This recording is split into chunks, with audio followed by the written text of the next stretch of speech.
नमस्कार, India news Haryana देख रहे हैं आप और मैं हूं आपके साथ आयुषी शेखावत। स्वागत है आपका हमारे कार्यक्रम 22 जिले 22 खबर में। खबरों का सिलसिला शुरू करते हैं। पूर्व सीएम और नेता विपक्ष भूपेंद्र हुड्डा के नेतृत्व में कांग्रेस ने नूंह में विपक्ष आपके समक्ष कार्यक्रम का आयोजन किया, जिसमें कांग्रेस के कई बड़े नेताओं ने शिरकत की। इस दौरान भूपेंद्र हुड्डा हरियाणा सरकार पर जमकर बरसे। उन्होंने कहा कि प्रदेश में गरीब आदमी का जिन दूभर हो गया है।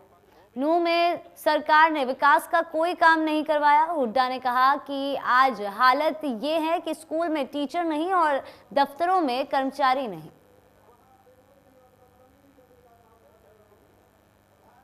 हमारे टाइम में बहुत कार्य हुए, कौन सा हुआ सभी ने चर्चा की। कोटला झील हो या प्रदेश की सबसे बड़ी ITI हो, IMT हो, मेडिकल कॉलेज हो, डेंटल कॉलेज हो, CSC हो, PSC हो, ये आपका होटल पटारा रोड हो, हाईवे 248A हो, या लड़कियों के लिए ITI हो, ड्राइविंग स्कूल हो। इस प्रकार से बहुत सारे काम शुरू किए हमने। कुछ हो गए, कुछ नहीं हुए। तो ये आपके सामने है। लेकिन मैं आज यहाँ आया, मैं पूछ रहा था सभी साथियों से, भाई क्या क्या हुआ। काम जो हमने शुरू किए थे इन्होंने पूरा कोई नहीं किया। जो हम पूरा कर गए बाकी अधूरे पड़े हैं अभी। जो तो हालात ऐसे हो गए, जो महंगाई है, जो भ्रष्टाचार है प्रदेश में, वो जो हालात हैं, गरीब आदमी का जीना दुर्लभ हुआ है। यही मैं कहना चाहता हूँ। सरकार के दफ्तर खाली हैं, स्कूल खाली हैं, स्कूलों में टीचर ही नहीं है, और अस्पताल खाली है, अस्पतालों में डॉक्टर नहीं। आप देख रहे हैं, आप मेडिकल कॉलेज में वो जो जितना स्टाफ हमारे समय में था उतना नहीं है, कहीं अस्पताल में नहीं मिलता। और सरकारी खजाना भी खाली है, पता नहीं कहाँ गया। कर्जा उठा रहे, व्यापारी का गल्ला भी खाली है, किसी का कुछ नहीं। गरीब मजदूर का पेट खाली है, वो भूख के लिए वो रहे। और अब जनता चाहती है कुर्सी भी खाली कर दो, तो सब तो खाली कर दिया, कुर्सी भी खाली कर। मैं तो इनको आपके माध्यम से एक ही बात कहना चाहता हूँ कि मेरा पानी उतरते देख किनारे पे घर मत बना लेना। मैं समंदर हूँ, लौट कर जरूर आऊंगा।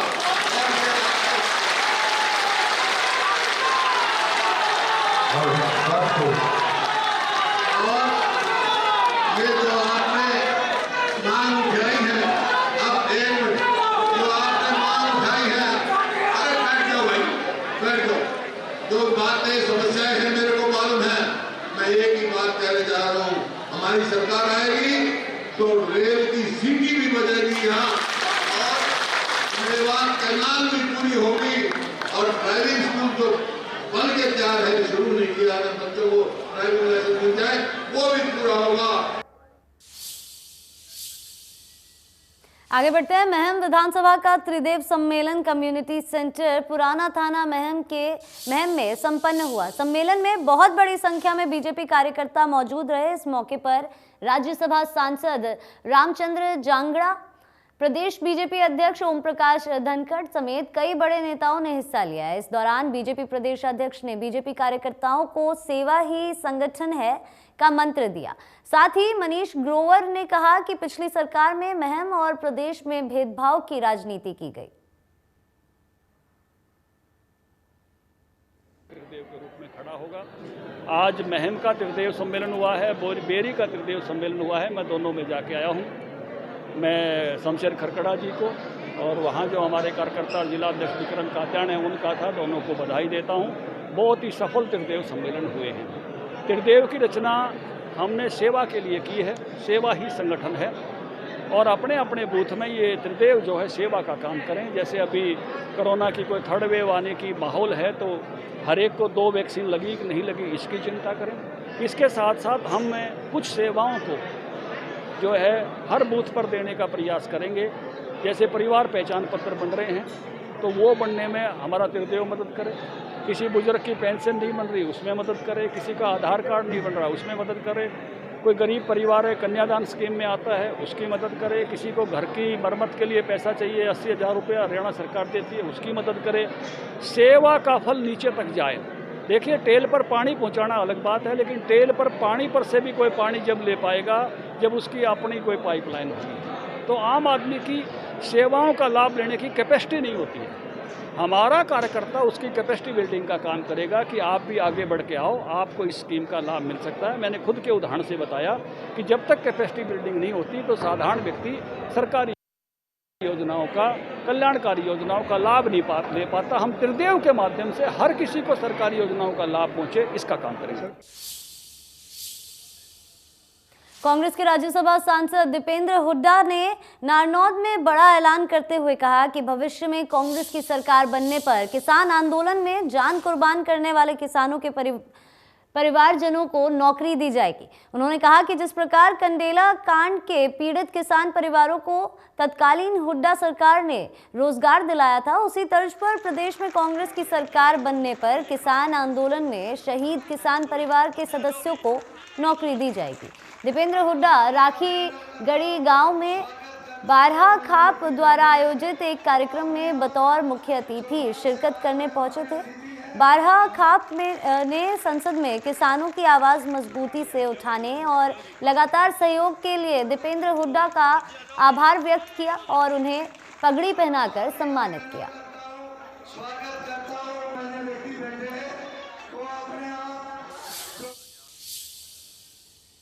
आगे बढ़ते हैं खबर भिवानी से, जहां महेंद्रगढ़ के सांसद चौधरी धर्मवीर सिंह ने कहा कि सरकार के निर्णय अनुसार लोगों को बिजली, पानी, शिक्षा, चिकित्सा, गलियों के निर्माण आदि मूलभूत सुविधाएं प्रदान कर गांव का योजनाबद्ध तरीके से विकास करवाया जा रहा है। उन्होंने कहा कि गांव के विकास के लिए 11 मौजूद व्यक्तियों की कमेटी बनाई जाएगी जो विकास में सहायक हो सकेंगे।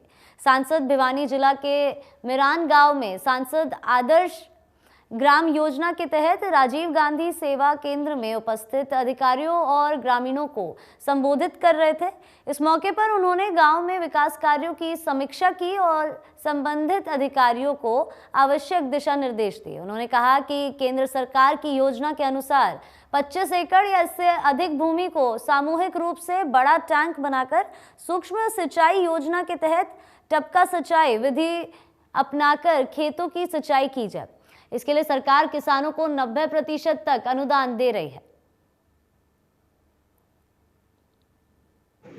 केंद्र की सरकार हो या प्रांत की सरकार या चुनी हुई सरकार, जिला परिषद, पंचायत समिति या पंचायत या लोकल बॉडीज, हमारा सबका फर्ज यही बनता है, हमारी ड्यूटी है कि हम योजनाबद्ध तरीके से गांव का, इलाके का विकास करें। क्योंकि ये एक योजना माननीय प्रधानमंत्री जी ने चलाई थी, उसमें हमने लगभग 9-10 गांव इस लोकसभा में लिए इन 7 सालों में। मिरान भी इसी में आता है। आगे बढ़ते हैं, कांग्रेसी नेता दिग्विजय सिंह के बयान, सावरकर को बीफ से दिक्कत नहीं थी, पर प्रदेश के गृह मंत्री अनिल विज ने कहा कि दिग्विजय सिंह को आदत है हर चीज को उल्टा समझने की। उन्होंने कहा कि ये हर बात के अर्थ का अनर्थ कर देते हैं। सिंह को अभी पढ़ना और समझना सीखना चाहिए। वो हर बात का अर्थ का अनर्थ कर देते हैं, इसलिए उनकी बात पर कोई प्रतिक्रिया देना उचित बात। जिंद पहुंचे उप मुख्यमंत्री दुष्यंत चौटाला ने बाल बलिदान दिवस कार्यक्रम में शिरकत की। दुष्यंत चौटाला ने देश के लिए जान न्यौछावर करने वाले बाल स्वतंत्र सेनानियों पर लिखी गई एक पुस्तक का विमोचन भी किया। उप मुख्यमंत्री ने कहा कि जिंद के मिनी सचिवालय की एक दीवार पर जिंद जिले के सभी स्वतंत्रता सेनानियों के नाम लिखे जाने चाहिए, ताकि 15 अगस्त के दिन जिंद की जनता यहां पर आकर स्वतंत्रता सेनानियों को नमन कर सके और याद कर सके आने वाली पीढ़ी। उप मुख्यमंत्री ने डीएवी स्कूल संस्था में डिजिटल लाइब्रेरी बनाने के लिए 11 लाख रुपए की राशि का योगदान दिया, ताकि भविष्य में बच्चे डिजिटल लाइब्रेरी के माध्यम से भी ज्ञान प्राप्त कर सकें।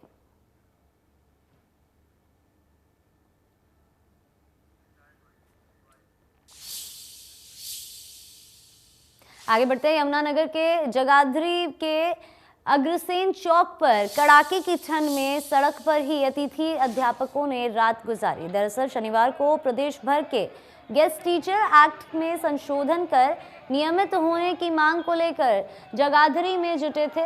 गेस्ट टीचर यहां शिक्षा मंत्री कंवरपाल गुर्जर के आवास का घेराव करने जा रहे थे, लेकिन पुलिस ने बैरिकेड लगा के सड़क पर ही उन्हें रोक दिया था।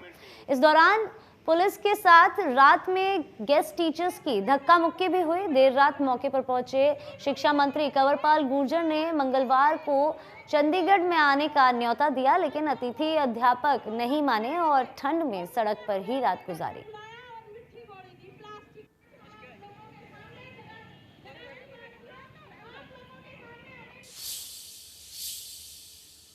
और आगे बढ़ते हैं, फरीदाबाद की हवा जहरीली होती जा रही है। देश के टॉप 5 पॉल्यूटेड सिटी में शुमार औद्योगिक नगरी का एयर क्वालिटी इंडेक्स 450 तक पहुंच चुका है, जो बेहद खतरनाक श्रेणी में आता है। बढ़ते पॉल्यूशन की वजह से लोगों को सांस लेने में परेशानी भी महसूस हो रही है, तो वहीं आंखों में जलन की वजह से लोग परेशान हैं। फरीदाबाद की आबो हवा जहरीली होती जा रही है, और ये हम इसलिए कह रहे हैं क्योंकि फरीदाबाद का जो एयर क्वालिटी इंडेक्स है वो 450 पर पहुंच चुका है, यानी कि बेहद खतरनाक स्थिति में। और इसकी वजह अगर मैं आपको दिखाऊं तो देखिए, ये आप साफ तौर से देख सकते हैं कि यहाँ एक्सप्रेसवे का निर्माण कार्य चल रहा है। हालांकि इसी की वजह से जो एयर क्वालिटी इंडेक्स बढ़ा था, तो बीच में निर्माण कार्यों को पूरी तरह से रोक दिया गया था, लेकिन एक बार दोबारा से इसकी निर्माण कार्यों की शुरुआत हो चुकी है। तो ऐसे में PM 2.5 और PM 10 फिर से बढ़ना शुरू हो गया है। और दूसरी तरफ अगर मैं दिखाऊं तो ये आप मिट्टी आप जो देख सकते हैं सड़क किनारे जो पड़ी हुई है, जब यहाँ से वाहन व्हीकल्स निकलते हैं तो ये डस्ट उड़ती है और ये सांसों के माध्यम से शरीर के अंदर जाती है, जो बेहद नुकसानदायक होती है। और इसकी एक और बात की अगर मैं आपको देखिए, पेड़ों की सड़कों के किनारे जो पेड़ हैं उनकी पत्तियों को आप साफ तौर से देख सकते हैं कि किस तरह से डस्ट से ढक चुकी हैं। और इसके साथ साथ में अगर दिखाऊं आपको तो देखिए, दोपहर का वक्त है लेकिन अभी भी स्मॉग पूरी तरह से छाया हुआ है। सूर्य देवता के दर्शन नहीं हो रहे हैं, धूप जमीन तक नहीं पहुंच पा रही है। ये तमाम ऐसी वजह हैं जिसकी वजह से जो एयर क्वालिटी इंडेक्स बढ़ा है, इसके वजह से लोगों के लिए घातक साबित ये एयर क्वालिटी इंडेक्स हो रहा है। डॉक्टर्स कह रहे हैं कि बेहद ज़रूरी हो तभी बाहर निकलें, क्योंकि सांस और दमा के जो मरीज हैं उनके लिए ये एयर क्वालिटी इंडेक्स काफ़ी खतरनाक साबित हो सकता है। फरीदाबाद से Devendra Kaushik, India news. Delhi NCR में लगातार बढ़ते कोरोना के नए मामलों के बाद भी गुरुग्राम में लोग लापरवाह घूम रहे हैं। गुरुग्राम में प्रशासन लगातार लोगों को कोरोना से बचने को लेकर जागरूक कर रहा है। NCR में लगातार बढ़ रहे कोरोना के नए मामलों के बाद भी जो लोग हैं लापरवाही बरतते नजर आ रहे हैं। इस समय मैं मौजूद हूं गुरुग्राम के सदर बाजार में जो एंट्रेंस है, और आप जो देख रहे हैं जो लोग हैं बिना मास्क के और बिना सोशल डिस्टेंसिंग के यहाँ घूमते नजर आ रहे हैं। हालांकि गुरुग्राम पुलिस भी यहाँ मुस्तैद है, लेकिन उसके बावजूद भी जो लोग हैं वो लापरवाही बरत रहे हैं। और जिस तरीके से एक्सपर्टों की राय है कि फेस्टिवल के बाद से ही जो लोग हैं वो लापरवाही बरत रहे हैं, और वो एक बड़ा कारण है जिस तरीके से गुरुग्राम में लगातार जो केस ऑफ कोरोना के जो मामले हैं वो बढ़ते जा रहे हैं। लेकिन इसके बावजूद भी लोग लापरवाह नजर हैं। जिस तरीके से गुरुग्राम पुलिस की जो वैन है वो भी यहाँ खड़ी है, लेकिन उसके बाद भी जो लोग हैं उनके अंदर बिल्कुल भी डर नहीं है। तो ऐसे में कहीं ना कहीं लोगों की भी एक जवाबदेही बनती है। जिस तरीके से सरकार हो या फिर स्वास्थ्य विभाग लगातार उनसे अपील कर रही है कि वो इन तमाम चीज़ों को अपनाएं। 2 गज की दूरी, मास्क है ज़रूरी, इस नीति के साथ वो चलेंगे तो कहीं ना कहीं जिस तरीके से बढ़ते कोरोना के मामले हैं उस पर कहीं ना कहीं नकेल कसी जा सकती है, और साथ ही साथ ओमिक्रॉन जो एक नया वेरिएंट है उससे भी बचा जा सकता है। गुरुग्राम से संजय राठौर, इंडिया न्यूज। आगे बढ़ते हैं, सरकार की ओर से वैक्सीनेशन अभियान की शुरुआत कर 18 वर्ष के ऊपर लोगों को वैक्सीन लगाई गई, और ये अभियान काफी कारगर सिद्ध हुआ है। इसी को लेकर अब सरकार ने बड़ा निर्णय लेते हुए 15 वर्ष से 18 वर्ष के आयु के बच्चों को वैक्सीन लगाने का लिया गया निर्णय काफी सराहनीय है। इसको लेकर 15 से 18 वर्ष आयु के बच्चों में काफी उत्साह देखने को मिल रहा है। तो वहीं बच्चों के अभिभावकों ने भी खुशी जाहिर की है और सरकार का आभार जताया है। वहीं नागरिक अस्पताल के उप सिविल सर्जन डॉक्टर बुद्धराम ने बताया कि 3 जनवरी से 15 वर्ष आयु वर्ग के ऊपर बच्चों और 60 वर्ष के ऊपर लोगों को बूस्टर डोज लगाने का अभियान शुरू किया जाएगा, जिसकी तैयारियां पूर्ण कर ली गई है। सरकार ने निर्णय लिया 15 साल से ऊपर वैक्सीन लगाने का, ये बहुत अच्छा है।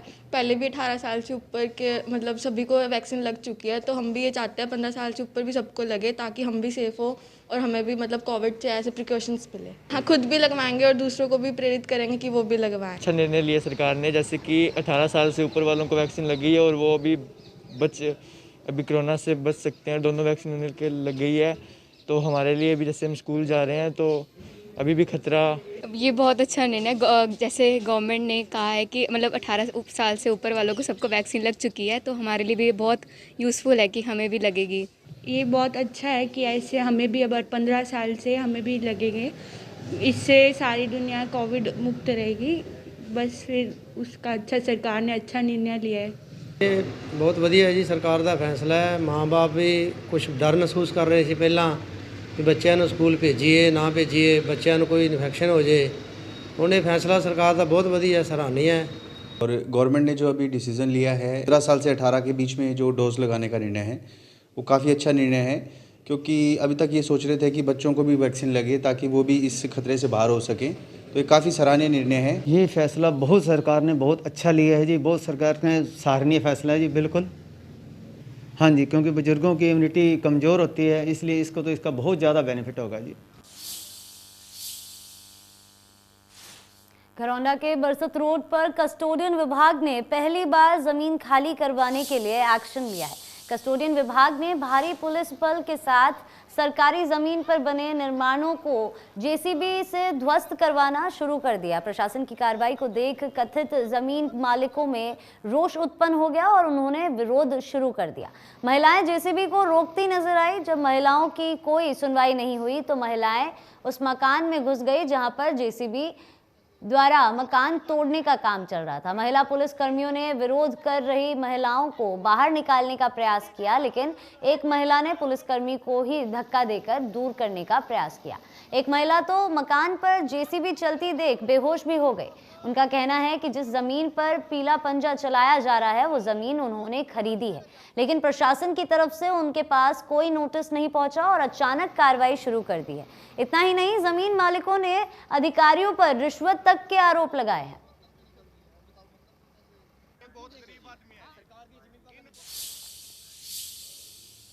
आगे बढ़ते हैं, पानीपत में एक महिला की संदिग्ध परिस्थितियों में मौत हो गई, जिसे परिजन अस्पताल लेकर गए और डॉक्टर्स ने उसे मृत घोषित कर दिया। वहीं मृतक के परिजन बिना किसी औपचारिकता के शव को ले जाने लगे। इस बीच अस्पताल प्रशासन ने उन्हें रोका तो मृतक के परिजनों ने हंगामा कर दिया।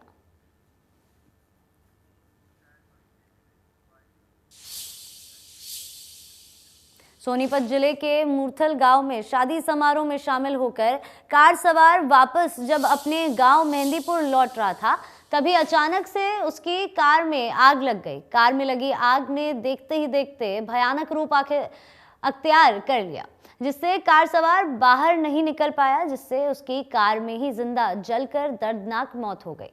मृतक व्यक्ति की पहचान फुलवार गांव मेहंदीपुर के रूप में हुई है, जो कि डेयरी चलाने का कार्य करता था। जब पुलिस मौके पर पहुंची तो कार जलकर ढांचे के रूप में बदल चुकी थी। पुलिस ने मौके पर एफएसएल टीम को बुलाया और तथ्यों के साथ अधजल शव को कब्जे में लेकर सिविल हॉस्पिटल में पोस्टमार्टम के लिए भेज दिया। परिजनों ने बताया कि वो शनिवार शाम को 5 बजे के बाद मूर्थल शादी में गया था, लेकिन घर नहीं लौट पाया। वहीं दूसरी तरफ राई थाना पुलिस ने बताया कि कार में लगी आग पर जांच शुरू कर दी है। कार में सीएनजी किट भी लगी हुई थी।